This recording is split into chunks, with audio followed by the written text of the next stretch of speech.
Hello mga katuhog! So for today's video ay ituturo ko kung paano gawin itong bathroom deodorizer holder. 5-ply Monaco yarn ang ginamit ko at 2.5mm crochet hook. Mag-start muna tayo by making a magic ring, tapos chain 3 which will count as 1 double crochet, tapos chain 2 for this chain space, and then 1 double crochet, chain 2, 5 more times. Bali dapat meron tayong 6 double crochets and chain 2 space in between by the end of this round. Once makumpleto na natin ang 6 double crochets and chain 2 in between, saka naman natin hihigpitan by pulling the yarn tail.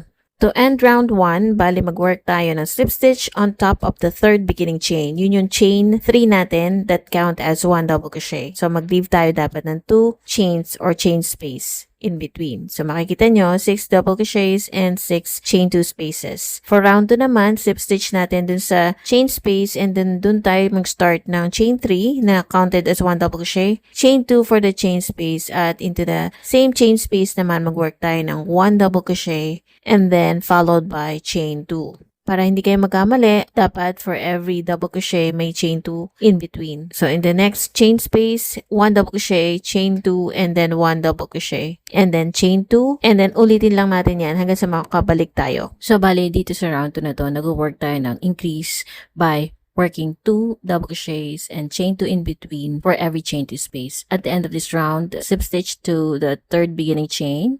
And then, round 3, slip stitch natin into the next stitch. Doon tayo mag-start. Chain 3 ulit, which counts as 1 double crochet, chain 2 for the chain space.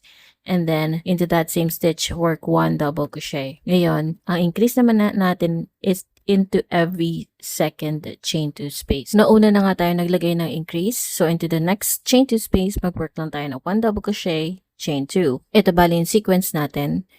2 double crochets and chain 2 spaces in between. Tapos into the next stitch kung saan tayo nag-work na increase, doon tayo mag-work ulit ng increase na 1 double crochet, chain 2, 1 double crochet, chain 2. And then dun sa next naman, after chaining 2, mag-work tayo ng 1 double crochet into the next chain 2 space. So ulitin lang natin na maglagay ng increase into every second stitch until we get back around.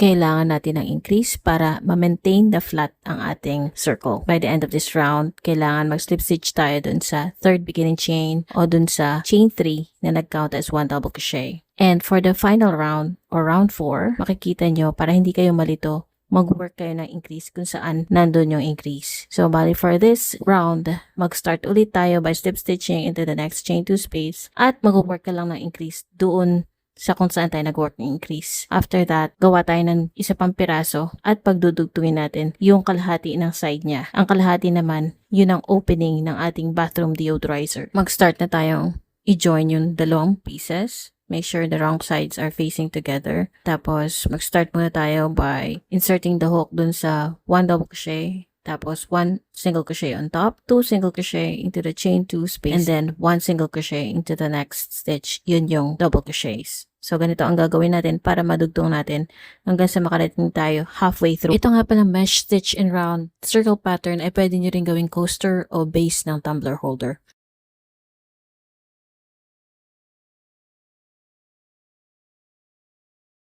Pagdating sa gitna, mag-work muna tayo ng single crochet stitches sa isang side, tapos susunod naman sa kabila. Ito na ang magiging opening ng ating project.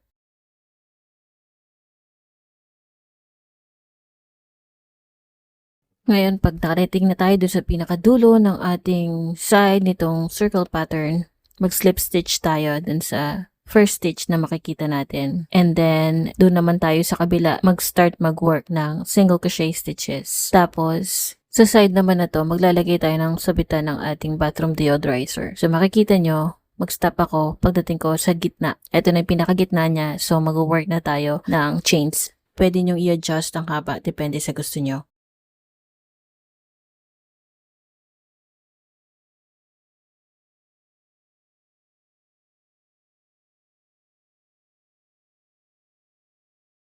Pagkatapos, magtutuloy lang tayo ng single crochet stitches hanggang sa last stitch. Tapos, slip stitch sa next 2 stitches, chain 1, at ikat na ang yarn. Tapos, i-weave in na natin ang ends niya. Pwede nyo na ngayong ilagay ang bathroom deodorizer at ready na isabit. Salamat mga katuhog sa panonood hanggang sa dulo ng video. Kung nagustuhan nyo, paki-like, mag-comment kung may mga tanong o request kayo. Maraming salamat at see you sa susunod na tutorial.